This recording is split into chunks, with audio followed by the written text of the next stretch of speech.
Mahina ngayon ang hanging habagat ayon sa Pag-asa. Apektado po ng monsoon rains ang Ilocos Region, Cordillera at Cagayan Valley. Mataas ang tsansa ng ulan sa mga nasabing lugar kaya pinapaalerto po ang mga residente mula sa banta ng baha. Mga local thunderstorm naman ang maaasahan sa iba pang bahagi ng bansa kasama ang Metro Manila.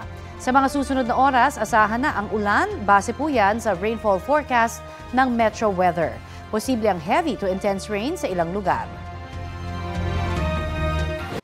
Kapuso, para sa mga maiinit na balita, mag-subscribe sa GMA Integrated News sa YouTube. Sa mga kapuso naman abroad, subaybayan nyo kami sa GMA Pinoy TV at sa www.gmanews.tv.